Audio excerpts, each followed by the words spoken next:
I've been following your teachings for years, and I know deep down I can be, do, or have anything that I want. You believe the process? I believe the process. With that in mind, life is easy for me. Yes. I desire, and whoops, there it is. Not whoops. Whoopee. No, whoopee. There it is. So there is little contrast in my life. There's contrast. It's just not drastic. No, it's not. It's like, somebody took the parking that the universe had chosen for me. You know, it's small. And so... just let the air out of their tires. Yeah, you know. So life... No one would do that. Life is good. And I've kind of relaxed into this easy lifestyle. So like a lot of humans, I've spent the last 50 years or so working for a living at jobs that I really enjoyed doing while I was doing them. And now I have retired. And so there's nothing that is keeping my attention focused. Not structured. It's not structured. So your focus discipline must be greater. There's not as much distraction. Correct. So you have to think deliberately more often. Correct. Yes.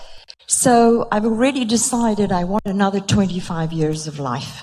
Yes. And the canvas is there. It's stretched before me. Yes. I know that I am in contact with energy that creates worlds. Yes. And it's blank.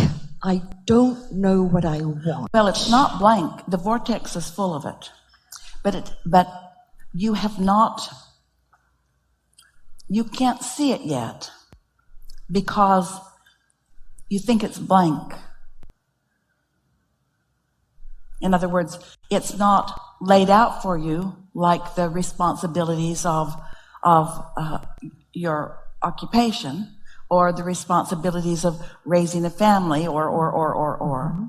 And so this is interesting because there are so many of you who find it easy to focus and perform your duties for the benefit of others, but you're so selfless that you don't get out ahead of that for yourself as well.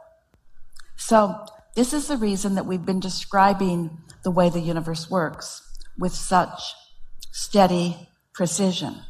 Everything that you've lived through all those years you have been doing anything, you have been putting preferences into your vortex.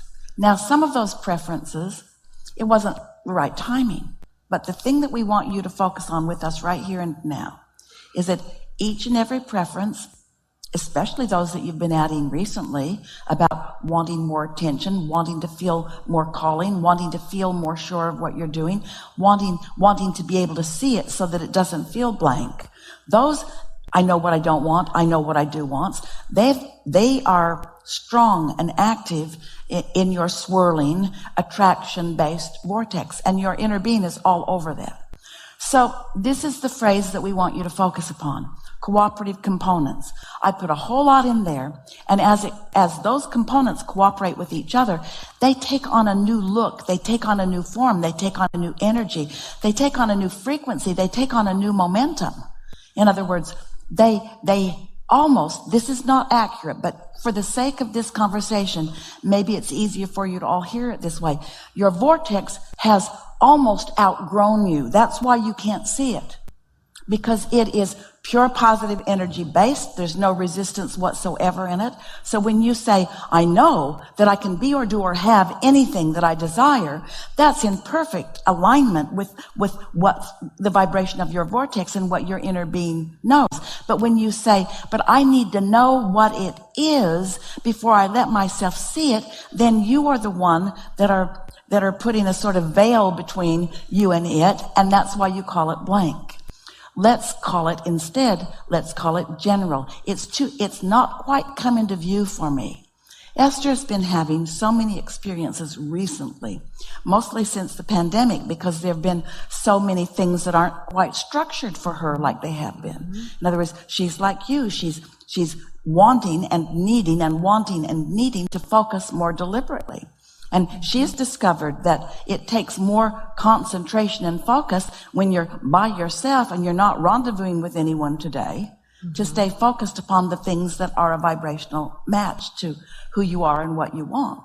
So she's been noticing that she'll get an impulse about something that doesn't seem to have any relationship with anything she thinks she wants or ever thought she wanted. It's just an impulse. But because she's sensitive to those impulses, she'll go along with it and doesn't usually, not always, but doesn't get too far into it before something shows up that she goes, oh, and now she's sort of off to the races. Now something else comes.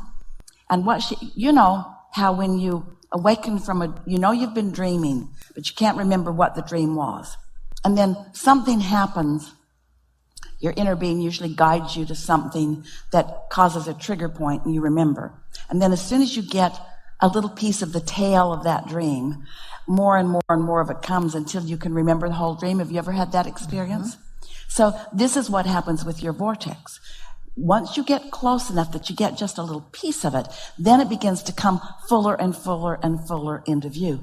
But here's the thing that we really want you to hear, and here's the thing that you're asking for, and here's the thing that Esther is most excited about.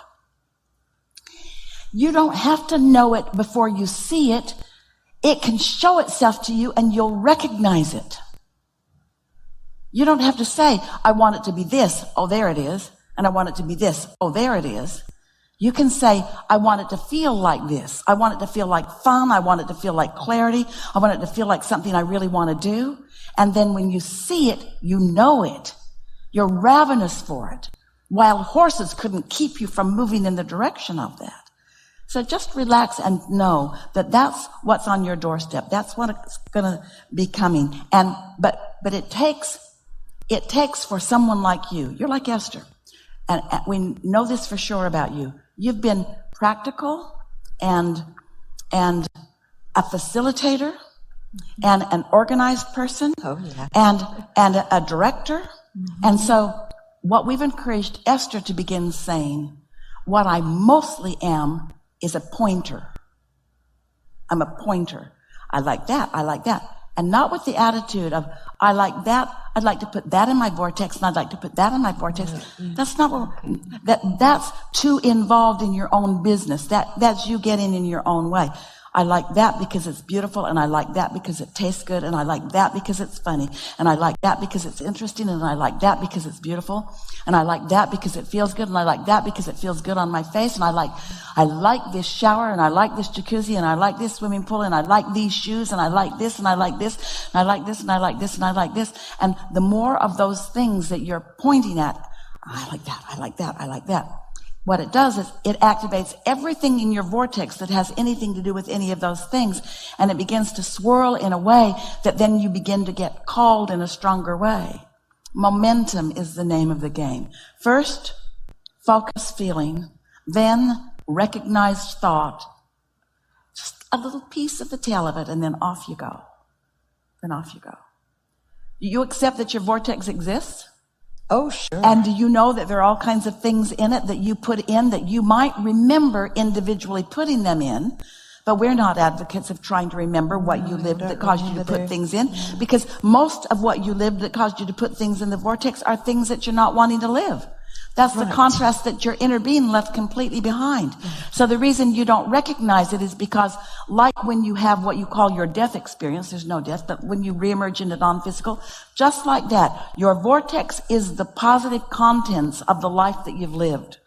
And if you don't recognize it, it's because your inner being is only keeping active the positive contents. So if you need to remember how it got there, you go into the negative bounce and then you can't recognize it.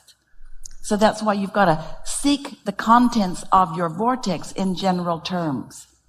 I know it's going to be fun. I know it's going to be longevity. I know it's going to feel good. I know it's going to bring other people. I know that it's going to be collaborative. I know it's going to be satisfying. I know I'm going to know it when I see it. Jerry and Esther would be in a clothing store or a furniture store or a store.